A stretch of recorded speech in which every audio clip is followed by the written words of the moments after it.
close to heart ang teknolohiyang tampok natin ngayong gabi mula sa anak mismo ng isang magsasaka.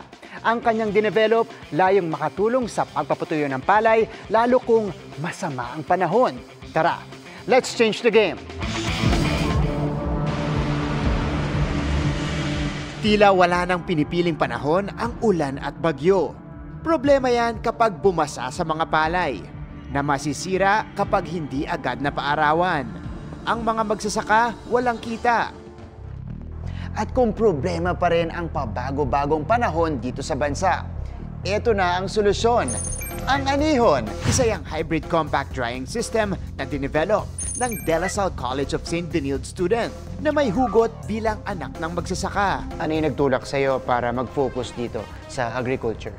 During the Typhoon Yolanda, Haiyan, we were one of the families that were affected. There was almost zero output for 4 months. No power, no output, no way to process palay. The moment palay doesn't get dried, it rots. Therefore, loss of livelihood, loss of income for a lot of families.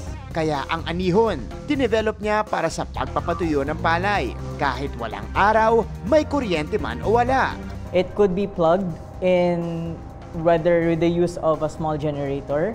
For the heating element of it, what made it hybrid is we explore different fuels that are available, biofuels that are available in the local areas. So we experimented on used cooking oil from locally sourced. 4 na buwan din niyang pinagpaguran ang Anihon.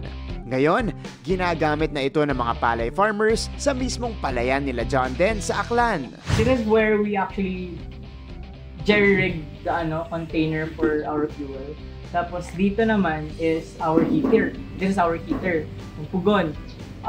This is where we heat up the hot air for it to pass through sa palay. And dito naman, nakapatong dito, is yung master controller namin.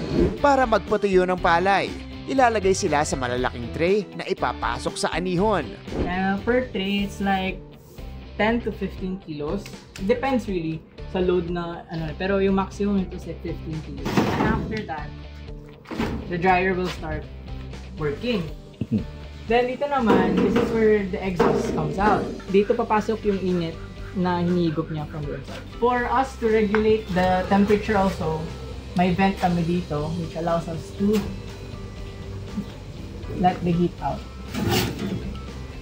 Pero most of the times, this is closed to contain the heat. It is only open during cooling na. At pagkatapos lang na mahigit 1 oras, tapos na ang buong proseso. Ano naman kaya ang masasabi ng mga gumagamit na nito? Halimbawa, magbilad ka ng palay, ito mabilis lang eh. Pagkahapon, pwede mo nang ipagiling yung palay mo, yung bigas na. Eh kung magbilad ka ng palay, matagal pa, hintayin mo pa ng 1 araw pa yung bago mo patuyo yung palay. Matagal pa yung proseso. There you have it mga kapuso, another awesome invention na makakapagpatuyo ng palay at the convenience of our farmers and could potentially provide the solution for the weather problems ng ating mga magsasaka sa buong bansa. Para sa GMA Integrated News, ako si Martin Javier, changing the game!